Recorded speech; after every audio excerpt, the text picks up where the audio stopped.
here's some info on what's happening in Hong Kong. Yes, this looks about as low-tech as it gets. Activists for Hong Kong in Toronto spreading their message the old-fashioned way with flyers. But look closer, and even that paper hints at a bigger battle being waged away from the streets, entirely online. That's a QR code.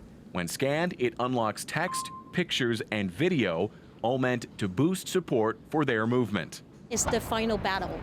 If we lose this battle, that one country, two system analogy is gone. This small rally was organized online and promoted on Facebook. Hardly unusual, but apparently risky for them. Activists fear lending their name or face to the movement will land them under virtual surveillance by the Chinese state they're protesting against. So we have to be very careful on how we actually share our phone numbers and names. We agreed to conceal the identity of this demonstrator. He fears for the safety of his family in Hong Kong. There were people actually taking pictures, taking headshots, big headshots, and they possibly send these pictures back to the Chinese embassy, possibly send it back to the Chinese government so that they actually keep a database of who actually show up in these protests.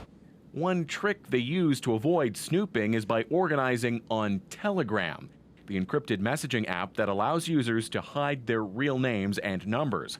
By contrast, pro-Beijing activists tend to prefer WeChat, Chinese software with more than 1 billion active users. It's huge in mainland China and big with expats and immigrants here. Just ask avid WeChat user Victor Feng, born in China but living in BC for 15 years.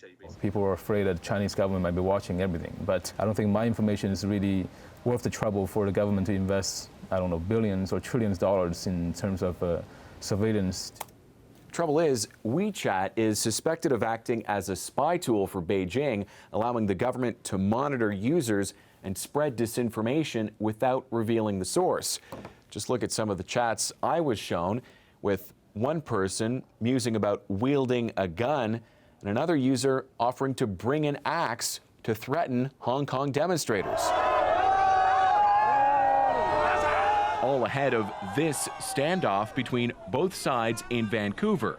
It ended peacefully, but served as a reminder of the tension around Hong Kong, even here in Canada. Then why don't we sit down and stop the violence and figure out why you guys still on the streets? The other side, they're not telling the whole story. Indeed, both sides in the Hong Kong debate tell the story the way they want, sharing video to match their narrative. Like the way pro-Beijing media made this man sound like he was criticizing the protest movement. That's not protesting, that's just mob violence. Only for him to warn afterwards. And just to clarify that video is heavily edited, doesn't represent my views. Hong Kong-born IT management professor Jim Tam has seen plenty by now. Just one example of the endless stream of user clips shared and reposted, often to support one side or the other. Which side has been using video more powerfully? I think both. Actually, when we look at the role of IT in this event, we can see that it has been used very effectively and efficiently by the demonstrators for communication tool. While the debate rages online, yes, they are still out in the real world, campaigning for change, half a world away. Thomas Dagle, CBC News, Toronto.